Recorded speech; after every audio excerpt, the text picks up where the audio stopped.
sedang terkapar apa? Terus tali obatnya nggak ada, cuma dia shock karena ada surat yang turun yang melafatkan itu pasti selamat dari apa? Neraka. Nah ini gimana saran Anda? Terus sarannya adalah bikin orang-orang itu lupa, tidak baca Fatihah. Nah ini rapatnya Iblis. Idhabu wajtahidu hatta tufilu qulubahum hatta la yaqulu hadis surah. Kala yuksiru qira'ataha wa la yakunu lahum ajrun wa thawabun bal yakunu lahum adzabun wa iqabun. Kemudian yang terakhir saya beri ijazah tentang Al-Fatihah ya, karena ini surat yang populer. Kalau saya ijazahi Quran 30 juz pasti sampean enggak hafal. Atau ijazah surat Baqarah. Kalau mau Baqarah mau. Ijazahi surat Baqarah mau 2 juz setengah. Mau Mas Asep? Ya Fatihah aja yang gampang ya. Nah, ya kulhu Fatihah ini paket ringan ini. Tapi pahalanya apa? Besar. Ini beda ya, artinya selama ini mungkin Anda baca tapi monoton ya. Tapi ini saya bacakan teks aslinya tentang istilahnya itu mazaya. Mazaya itu kelebihannya Fatihah. Saya baca Arabnya dulu, nanti ini terakhir ini ijazah. Tadi kan saran-saran umum tentang sosial. Ya, pokoknya jadikan kebaikan itu punya nilai sosial yang baik lah. Jadi nanti orang yang nggak amanah nggak laku, ya calon bupati, gubernur, presiden yang nggak amanah juga nggak laku. Begitu juga kiai yang tidak amanah juga nggak laku, suami yang nggak amanah juga nggak laku, istri yang nggak amanah juga. Sehingga kebaikan ini jadi nilai sosial yang dalam tanda kutip sudah keniscayaan. Yang diinginkan Allah itu seperti itu, bukan kebaikan yang dipaksakan karena kekuatan negara. Maksudnya kalau bisa kebaikan itu tidak usah dipaksakan. Memang sudah satu kebutuhan. Kayak cerita-cerita di negara maju itu, bahkan apapun jatuh itu nggak ada yang ngambil apa itu. Makanya gambarannya Mekah Medina kan gitu kan, barang jatuh nggak ada yang berani apa ngambil. Itu saking sudah jadi sistem. Sehingga banyak negara di Eropa itu yang sampai nggak punya tentara, nggak punya polisi karena kebaikan itu sudah. Nah kita kan masih capek, polisinya aja capek apalagi masyarakatnya, karena ya kebaikan itu belum jadi nilai apa bersama. Nah kita selain ditopang negara, ada polisi, ada tentara, itu kita usahakan kebaikan itu jadi nilai apa bersama. Tadi wa'tamiru bainakum bima'ruf. Dan kita punya reputasi yang bagus dalam bab ini. Saya masih ingat kecil saya itu yang jilbaban hanya keluarga kiai. Sekarang rata-rata masyarakat itu jilbaban. Dulu yang sekolah SMP, SMA itu jilbaban kadang dulu malah dilarang ya, harus sama seperti itu seragamnya. Sekarang sudah boleh. Dan nyaman. Lama-lama yang dapat simpatik ya yang pakai pakaian model tertutup seperti itu.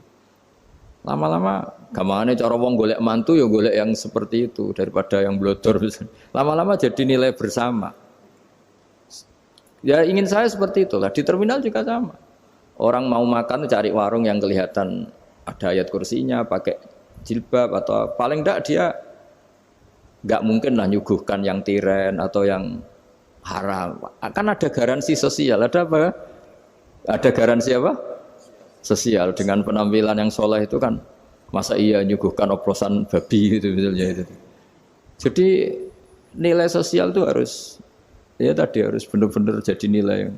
Sehingga negara biar enggak capek-capek itu. Polisi juga gak capek kan, karena tugasnya corong Jawa mau ngawat-ngawati tok, tapi sudah tidak perlu tegang karena kebaikan sudah jadi nilai apa bersama. Ya ingat-ingat ya ayatnya tadi wa'tamiru bainakum bima'ruf. Jadi kebaikan itu harus jadi nilai bersama. Iktimar itu menjadi urusan bersama. Makanya kalau kita rapat besar disebut apa? Muktamar. Muktamar itu urusan bersama.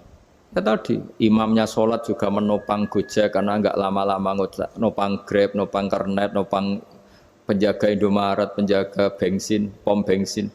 Lah dia hanya punya waktu 5 menit terus imamnya baca Baqarah kan. Iya imamnya mursyid, mungkin dia tambah lama tambah dapat aplaus dari muhibbinnya, tapi makmumnya dia tambah lama tambah dapat penghormatan dari pecintanya, tapi kitanya wah khusyuk wali kan, dia dapat status naik lah. Kita yang sudah tidak ikut jadi wali diganggu apa pekerjaannya. Kalau ada imam seperti itu sampai mufarokoh saja. Niat, ya Allah sampai sini saja saya makmum orang itu. Silakan orang itu punya urusan sendiri dengan jenengan, ya sudah atau salib saja, apa? Ya, itu boleh kalau dalam fikih namanya apa? Mufarokoh. Mufarokoh itu niat. Tapi kamu jangan langsung selonong mufarokoh, niat dulu. Pamit sama Allah bahwa sekarang mau mufarokoh. Ya, tapi ya jadi sholat yang aneh kan, imamnya masih rukuk, kamu terus sujud, terus apa-apa selesai ya. Mungkin dalam pandangan itu orang lain ini maksudnya makmum gimana ini kok begini. Tapi sudahlah Allah Maha tahu. Insya Allah dimaklumi. Ya saya baca tentang Fatihah ya, karena sampean pasti sering baca Fatihah. Supaya apa sekaligus jadi jimat lah gitu. Jadi kalau kamu sering di jalan-jalan yang mungkin sepi atau mungkin kan tidak semua teman Grab itu nasibnya bagus yang di Semarang Jogja. Mungkin yang di Kalimantan di Papua kan ada yang 10 kilo gak ketemu rumah, ya kan? Ya lihat di TV-TV itu kan kasihan kan. Sudah 10 kilo gak ketemu rumah, penumpangnya kewekar preman tuh kan. Ini makan orang enggak kan gitu. Kan ujiannya dua. Kalau penumpangnya cantik itu ya kecoba syahwat, kalau preman takut. Jadi orang itu selalu ujian itu. Sing sedengan itu kan jarang orang itu. Jadi kalau penumpangnya perempuan cantik ujiannya itu syahwat, kalau preman ujiannya ketakutan. Kalau orang yang lemah bawa uang ujiannya kamu ingin garong. Jadi hidup itu memang semuanya ujian. Liyabluwakum ayyukum ahsanu amala. Makanya saya sering ditanya oleh teman-teman, Gus, nah ujiannya kenal wong wedok elek piye sama, kenal wong ayu ujiane syahwat, kenal wong elek ujiane ngenyek, itu sama-sama dosa. Syahwat ya dosa, ngenyek juga dosa. Welek keriting untune metu ya dosa ngomong gitu. Kadang-kadang orang berpikir enak kancanan wong elek gak dosa. Kata siapa kancanan wong elek itu ya dosa karena bawaannya ngenyek. Ngenyek itu menyepelekan itu. Makanya saya itu ya nggak mau berteman sampean. Nanti kan bawaannya ngenyek atau seneng ya enggak tahu saya. Ya sudah ada takdir saja kalau ketemu ya tak ulang ngaji gitu. Tapi ini ngaji terakhir, setelah ini ngaji biasa aja enggak usah resmi gini. Ngaji kok resmi aneh. Pokoknya nanti suatu saat kalau pandemi sudah berlalu saya akan ngaji Rebone, lalu ini ngaji. Ini ngaji yang kurang bagus karena ngatur kiai kurang berkah ini. Nanti tapi ya lumayan lah masih mau ngaji. Ngaji kok tanggal ini jam ini. Sekarang suatu saat kamu tak panggil, Mas Wahyu datang ke sini jam ini tidak mesti bisa. Mungkin pas ada acara apa, oh, maaf ke sini pas ngecek pas apa. Jadi ya sudah tapi tak maafkan enggak apa-apa. Takdir ya. Tak bacakan supaya sampean tahu keramatnya bismillah. Nah, sebelum saya bacakan bismillah Fatihah tak beritahu tentang ilmu tafsirnya karena ini penting sekali. Fatihah itu dawuhnya Allah, tentu itu dawuhnya Allah. Saya ulang lagi itu kalamullah. Tapi yang sudah diberikan kesampaian ke kita semua. Sehingga seakan-akan itu menjadi dawuhnya kita ke Allah. Jangan salah loh ya. Fatihah itu dawuh Allah tapi sudah diberikan ke kita. Sehingga posisi kita itu yang punya itu. Nah, kenapa ini perlu dijelaskan? Karena nanti ada kalimat iyyaka na'budu wa iyyaka nasta'in. Kalau itu masih kalam Allah, berarti Allah ngomong ke kamu, ngendikan ke kamu, kepadamu aku menyembah. Masa Allah menyembah kamu? Nah, sehingga ilmu tafsir itu menyelesaikan itu dulu ya. Saya ulang lagi ya, sebelum sampean sering baca Fatihah, aku yakin ya sering baca. Tapi barokahnya ndak paham itu ndak pernah janggal. Enggak paham itu ya penting supaya ndak iskal, ndak janggal. Sebetulnya di kalimat itu ada yang janggal. Kalau Fatihah itu kalimatnya Allah atau kalam Allah, bagaimana dengan kata-kata iyyaka na'budu? Masa Allah ngendikan ke kita, kepadamu kami menyembah. Masa Allah menyembah kita? Maka penyelesaiannya secara ilmu tafsir gimana? Semua ulama mengatakan, bukan satu dua, semuanya mengatakan di Fatihah itu semuanya diberi kawalan kalimat. Saya ulang lagi ya, di Fatihah itu semuanya diberi awalan kalimat qulu, katakan wahai hambaku begini. Ya, katakan wahai hambaku begini. Nah, begini ini pelajaran dari Allah yang sudah diberikan ke kita. Terus kita mengatakan bismillahirrahmanirrahim, alhamdulillahirabbil, termasuk kita mengatakan iyyaka na'budu wa iyyaka nasta'in. Jangan bayangkan Allah ngendikan ke kita. Kalau Allah ngendikan kita berarti gini, hei wahyu ihdinas siratal mustaqim, tunjukkan saya jalan yang benar. Nah nanti kamu terus, ya Allah, Anda aja minta tolong saya minta tolong siapa kan? Jadi panjang kan? Ya, saya ulang lagi ya. Jadi itu di Ulumul Quran diterangkan gimana? Sebelum baca Fatihah, ya. Fatihah itu kalamullah, ngendikane Allah, tapi yang sudah diajarkan ke kita dan sudah milik kita. Sehingga kalimat itu menjadi milik kita. Tapi ya kalamullah, tetap kalamullah, tapi sudah menjadi milik kita. Udah paham ya? Ya pinter nah. Ya, karena kalau tanpa penjelasan seperti ini Anda akan iskal. Bagaimana Allah iskal itu janggal, bagaimana Allah mengatakan iya anak budu. Kan jadi aneh ya? Ya, jadi tak jelaskan secara ilmiah ya. Jadi kata ulama-ulama tafsir, ayat-ayat Quran seperti ini sebetulnya dimulai dari qulu apa? Meskipun enggak dilafadzkan.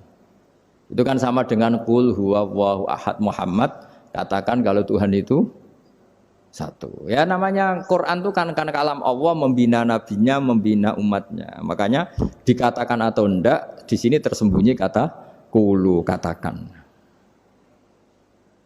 Ya. Jadi ya ibarat apa itu? Kamu ngajari anak kamu lah. Le, panggil jenengan bapak kula. Itu maksudnya anak itu, kalimat itu kalimat kamu, tapi kamu ajarkan ke anak kamu. Terus anak kamu bilang, Pak jenengan bapak kulo. Nah, ketika kamu mengatakan jenengan, bukan kamu mengatakan jenengan anakku, berarti anakmu itu bapakmu, kan lucu kan? Anak kamu ajari jenengan bapak kulo. Kamu, engkau, bapak saya. Terus anak kamu mengulang, jenengan atau kamu bapak saya. Berarti itu kalimat yang kamu ajarkan, tapi sekarang sudah milik anak kamu. Kalau itu kalimat kamu kan lucu, masa anak kamu bilang bapak. Nah itu seperti itu. Jadi ulama memberi solusi atau jawaban iya karena abudu.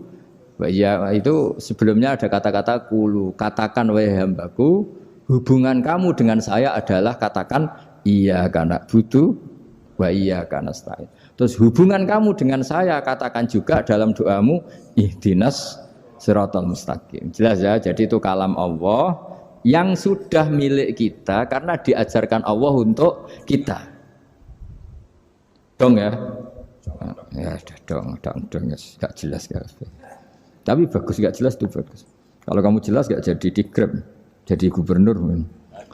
Min azimi fadliha kasratu asma'iha fadail ukhra. Ini cerita dramatisnya surat Al-Fatihah. Qala Abu Hurairah radhiyallahu anhu inna iblisa ranna khina unsitat al-Fatihah. Jadi iblis itu begitu kesakitan. Ini kitab Abu Abul Farad karangannya Sayyid Muhammad Alawi, juga kutipan dari beberapa kitab. Yang jelas beliau sendiri juga ngutip dari beberapa riwayat di beberapa hadis. Halaman 123. Ketika Fatihah turun itu iblis kesakitan. Kayak orang sakit gigi lah, tersiksa sisanya karena turunnya surat apa? Al-Fatihah. Artinya kalau Anda baca Fatihah dijiwai, maka Anda melemahkan setan, melemahkan iblis. Wa qala Mujahid, khina unzilat Fatihatul Kitab ronna fastama indahu asyayatin. Jadi ketika Fatihah itu turun, iblis itu terkapar lah kira-kira. Sampai dijenguk banyak setan. Jadi kemana di ICU lah kira-kira gitu kalau sekarang itu. Entah Covid entah enggak tahu, pokoknya di ICU sampai dijenguk banyak setan. Enggak tahu bawa apa enggak tahu, pokoknya dijenguk banyak setan. Ono yang nyangoni karena ini apa? Ketuanya apa? Pingsan, sakit. Jadi iblis itu sakit sampai dijenguk anak buahnya setan-setan. Ya, semoga kalian semua tidak kenal setan. Kalau kenal berarti teman, apa? Wa qalu misla dzalik. Wa qala lahum laisa mimma taquluna syai'un walakin unzilat suratun laisa ajru qailiha illa an harrama alaihi nar jahannam. Saya ini bukan sakit fisik kata iblis. Kamu tidak usah jenguk saya, datangkan dokter terbaik, tidak usah. Saya ini tidak sakit fisik. Saya ini sakit karena ada surat yang diturunkan, yang pahala yang melafadzkan surat itu pasti selamat dari neraka. Padahal misi terbesar saya ini supaya manusia masuk neraka. Sekarang punya tamengnya. Wah pusing kan? Ya seperti orang lah goda sampean, ternyata sampean setia, itu kan pusing. Nah ternyata tidak setia, itu yang akhirnya ribet kan itu. Jadi iblis itu cita-cita terbesarnya kan semua orang itu masuk neraka. Nah sekarang turun satu surat yang gara-gara surat itu siapapun yang baca dijamin selamat dari neraka. Jadi walakin unzilat suratun laisa ajru qailiha illa an harramallahu alaihi nar jahannam. Karena jadi dia shock lah kalau orang di Jawa itu bilang shock. Aduh sial nasib saya ini umat nggak bisa saya goda lagi karena punya tamengnya tadi punya. Qad tolakaidukum wa makrukum. Rekayasa kalian sekarang itu tidak ada gunanya semua. Nah, ini alhamdulillah di Indonesia kelihatan kan banyak yang miskin, banyak yang susah. Tapi selagi mereka masih sholat, itu keinginan mencari halal itu masih tinggi. Kayak apa kita di tengah kota, jauh dari anak istri, jauh dari tetangga. Biasanya kalau orang jauh dari anak istri, tetangga kan sakar PDW. Tapi yang soleh masih banyak, sudah jauh dari keluarga tetap lurus. Loh kalau yang dekat lurus kan wajar, konangan wong akeh kan. Ini sudah jauh masih lurus. Nah ini nggak lepas dari barokahnya surat apa? Surat Fatihah tadi. Jadi karena ada surat yang menjamin pelafalnya atau qailiha terbebas dari api neraka. Wa qalat as-sayatinu lahu is ayyusa'in ta'muruna ya maulana. Faqala lahum idhabu wajtahidu hatta tukhfilu qulubahum hatta la yaqulu hadhihi surah. Lalu kita gimana? Jari para setan gitu. Lalu kita gimana? Terus kata iblis, sudah bikin mereka lupa sehingga tidak baca lagi. Selagi masih baca kita pasti keok. Jadi kalau sampean sudah jarang baca Fatihah itu berarti sudah bagian dari kemenangan apa? Iblis. Jadi kalau sampean sudah jarang baca Fatihah itu berarti bagian dari kekalahan Anda, kemenangan iblis. Masih sering baca? Berapa kali? Terus apa lagi?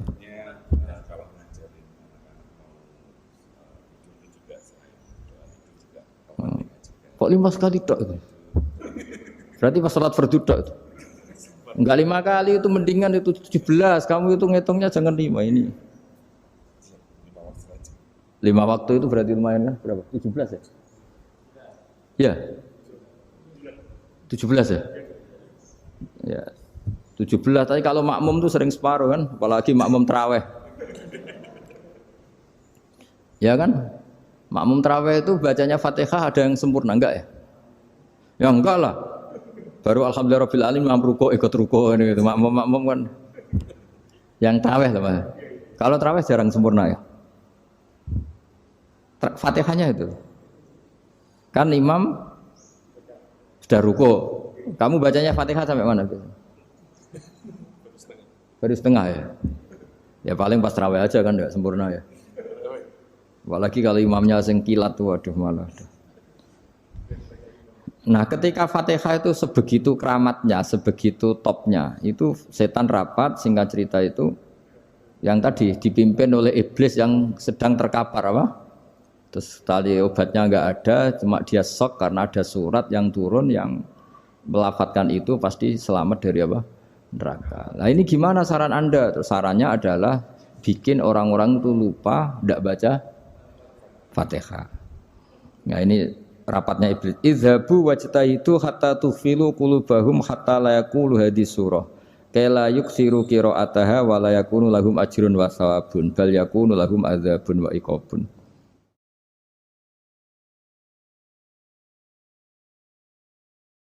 Jadi saya mohon selama ini Anda sudah baca, tapi mungkin hanya rutin saja. Napa rutin saja? Jadi barokahnya ngaji ini kamu punya kekuatan atau punya semangat membaca karena ini surat yang luar biasa. Ibarat gini, kalau sampean tanya, saya juga sering mikir, masa Gus hanya surat kok punya kekuatan seperti itu?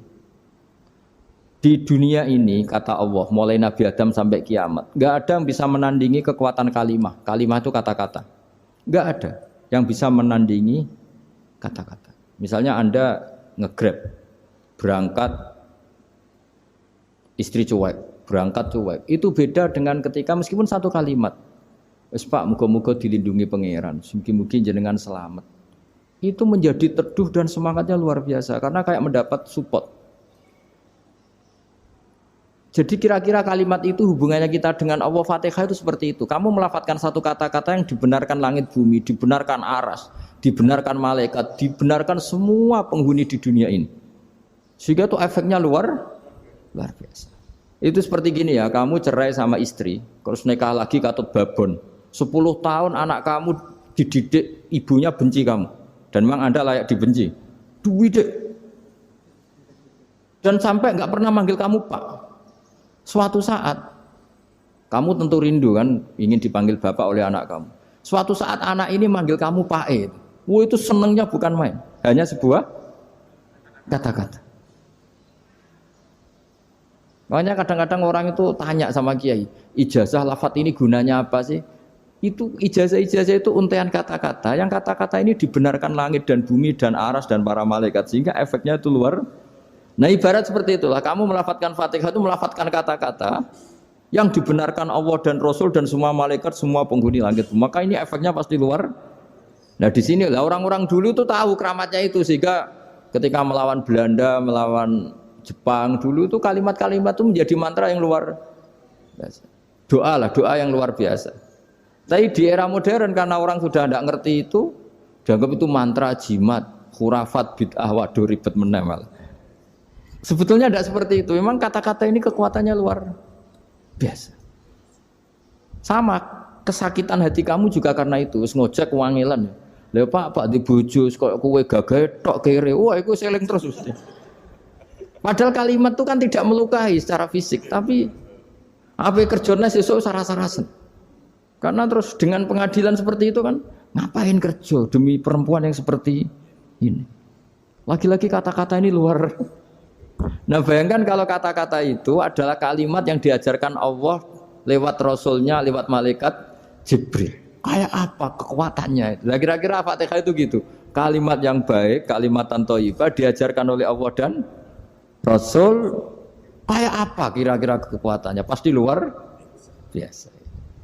Wong support yang dikatakan istri kita, anak kita aja luar biasa, apalagi ini support yang diajarkan Allah dan Rasul. Ya makanya saya mohon kalau baca Fatihah, baca kalimat-kalimat thayyibah ketika sholat itu dijiwai. Ya misalnya Rabbana lakal hamdu mil'us samawati wa mil'ul ardi wa mil'u ma syi'ta min syai'im. Engkau zat yang layak dipuji dan pujian ini memenuhi langit dan bumi.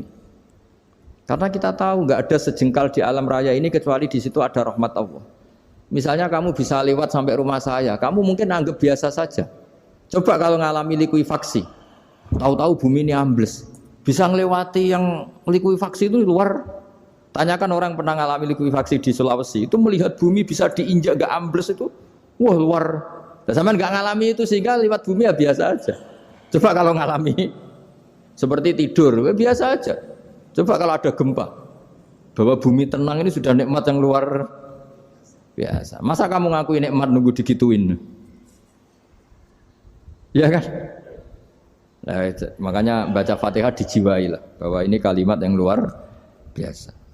Nah, saya teruskan ya. Warwa Muslimun fi sahihihi an Ibnu Abbas radhiyallahu anhuma annahu qala bainama Jibril alaihi salam qaidun dan Nabi itsami anaqidan min fawqih farafa'a ra'sahu faqala hadza babun minas sama futihal yawma lam yuftah qaddu ilal yaum fanazala minhu malakun faqala hadza malakun nazza ilal ardi wa lam yanzil qaddu ilal yauma fasallim waqal absyir binuraini qad uti tahuma lam yu'tahuma nabiyyun qablak Fatihatul kitab wa khawatimu suratil Baqarah. Jadi suatu saat Jibril ini jagongan kira-kira gitu sama Rasulullah. Tahu-tahu langit itu gemuruh.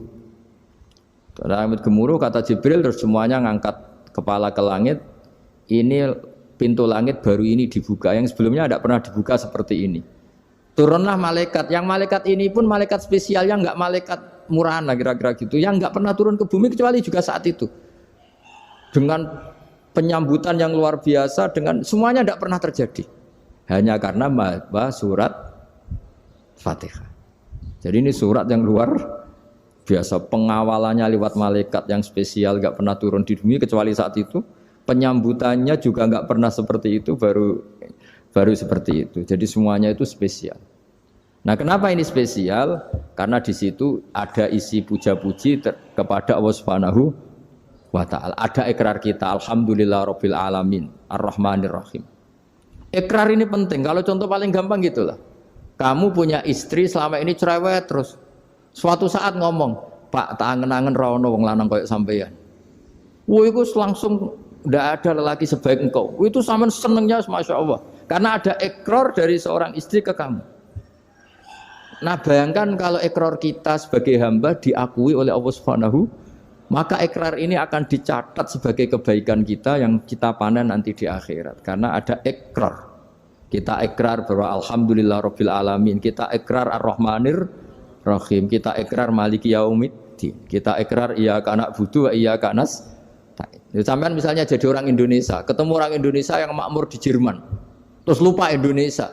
Kamu orang Indonesia, enggak, saya ada orang Indonesia. Mangkel gak kira-kira? Mangkel. Karena salah ikrar kan gitu. Ya jadi saya mohon jangan anggap kalimat itu hal yang biasa, tapi luar biasa. Nggih, ngoten mawon. Assalamualaikum warahmatullahi wabarakatuh.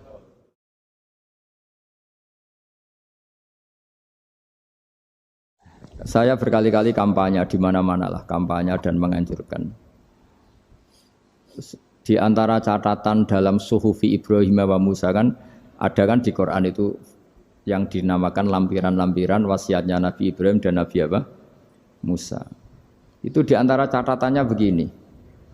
Orang yang punya akal itu adalah orang yang bisa menikmati sesuatu yang baik. Misalnya gini, contoh gampang gini. Kamu punya anak pertama atau punya anak yang masih kecil. Itu gendong tuh senangnya bukan main. Melihat anak sehat tuh senangnya bukan main. Mungkin saat itu banyak orang yang sedang maksiat dengan perempuan nakal atau dengan teman-teman nakalnya, yang nganggap seperti itu tidak nikmat. Tapi andaikan ini ditimbang ya ditimbang. Yang maksiat betulan, misalnya paling ukuran bahagianya itu 70%. Tapi yang ini, yang nimang anak baru lahir atau masih kecil, corong Jawa ngeloni anak, bisa saja bahagianya itu sampai 100%. Artinya selama ini kesalahan kita adalah nganggap maksiat itu pasti menyenangkan dan taat itu tidak menyenangkan. Makanya saya berkali-kali fatwa, untuk melawan kenikmatan maksiat, orang harus terbiasa menikmati taat, menikmati kebaikan. Jangan kira kita nimang istri nikmat, nimang anak nikmat, ketemu teman yang lama tidak ketemu juga nikmat. Artinya kita akan melewati berjam-jam untuk jagungan sama teman, sama anak, sama istri. Dan itu harus kamu nikmati supaya mengganti tidak berkebutuhan nikmat yang lewat jalur maksiat. Jadi saya mohon sarana-sarana yang menyenangkan itu, yang taat itu kita maksimalkan. Makanya bapak saya itu sering pesan, kowe nak ngaji sing guyon, sing seneng. Nganti wong maksiat itu karena cari kesenangan. Coba kalau kesenangan itu sudah didapatkan saat taat, maka tidak butuh lagi kesenangan yang berbentuk maksiat. Makanya orang-orang wali dulu kalau sudah sholat itu gak bisa berhenti karena merasa nikmat. Makanya Nabi pernah ngendikan wa qurratu aini fi sholat, nyaman saya itu kalau sedang sholat.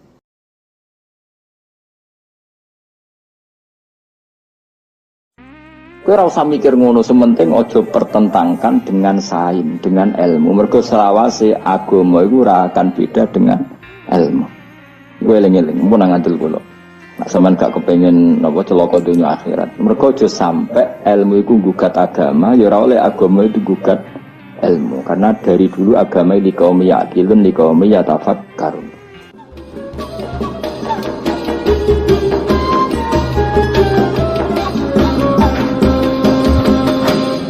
Apa siapun polintang kau kabun tegese lintang mutiun kang